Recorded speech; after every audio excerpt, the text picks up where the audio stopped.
Cette chronique est une présentation de AM et compagnie. Dans cette chronique, on va parler des super éclaircissants et de la différence avec la décoloration. Souvent, au niveau des demandes des clientes qui veulent avoir du blond dans leurs cheveux, donc de pâlir leurs cheveux, on va y aller avec un choix qui va être le plus adapté au niveau de la qualité de cheveux.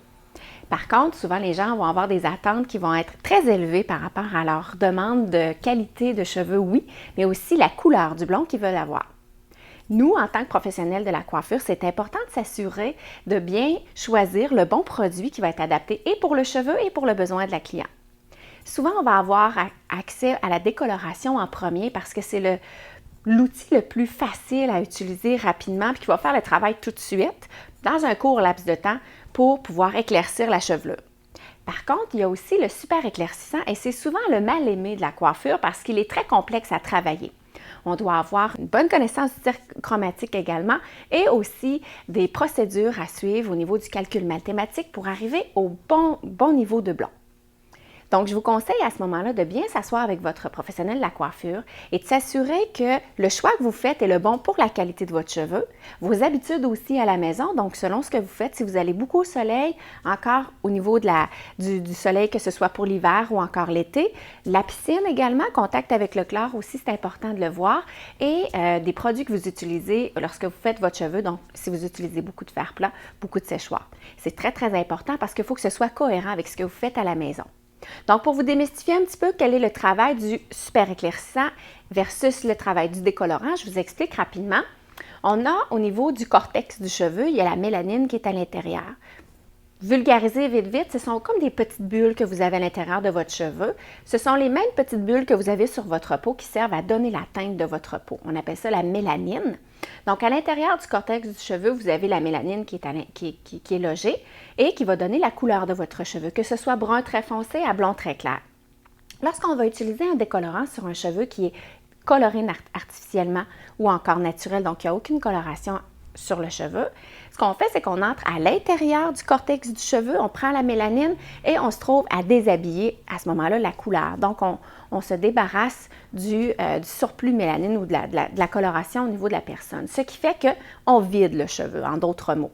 C'est plus complexe, mais en d'autres mots, pour vulgariser, c'est ce qu'on fait. Par la suite, on doit remplir le cheveu avec une autre mélanine artificielle. Quand on parle d'un décolorant, c'est très, très agressant au niveau de la qualité du cheveu. Moi, je le compare souvent à lorsqu'on déneige les routes l'hiver, on va avoir la déneigeuse qui va aller vraiment là, déneiger, mais enlever aussi parfois le gravier, la pelouse et tout. Donc, on a enlevé la neige, mais on a enlevé toutes sortes de choses aussi importantes. C'est ce que le travail du décolorant va faire si on ne fait pas attention. Quand on travaille avec un super éclaircissant à ce moment-là, on réussit à avoir une teinte de blond qui peut être vraiment très intéressante au niveau du cheveu. Bien important, on peut le travailler seulement sur cheveux naturels, donc il n'y a aucune coloration artificielle. Lorsqu'on utilise le super éclaircissant, plutôt que d'aller déshabiller au niveau de la mélanine du cheveu naturel, ce qu'on va faire, c'est qu'on va aller la modifier comme une couleur normale, mais il va avoir un turbo dans cette couleur-là qui va faire qu'elle va aller beaucoup plus rapidement qu'une couleur normale. Ce qui fait qu'au lieu d'aller à l'intérieur s'attaquer à la mélanine et la déshabiller, on va simplement la modifier. Donc, de faire attention lorsque vous avez un cheveu naturel, on peut utiliser le super éclaircissant pour le travailler, pour aller blondir. Par contre, il faut faire attention également si la personne va beaucoup au soleil. Si ce sont des gens qui s'exposent rapidement au soleil l'été, toute la journée, cette couleur-là va avoir tendance beaucoup plus à devenir jaune qu'une couleur qui va être sur le décolorant. Pourquoi? Parce qu'on a modifié la mélanine naturelle. Donc, c'est une mélanine qui a été modifiée et cette couleur-là va changer beaucoup plus vite au soleil.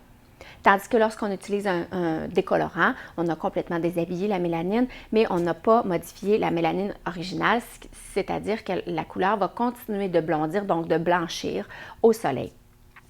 Donc, bien important de s'assurer de choisir les deux produits, mais que de faire le choix éclairé, c'est important, mais aussi de savoir les différences entre les deux et que souvent, le super éclaircissant qui est le mal aimé dans notre travail parce qu'il demande beaucoup de technique au niveau de calcul mathématique pour faire la bonne formule pour votre cheveu, c'est très important de s'assurer que le choix que vous faites est le bon, il est adapté et vous seriez surpris de la qualité des cheveux. Cette chronique est une présentation de AM et compagnie.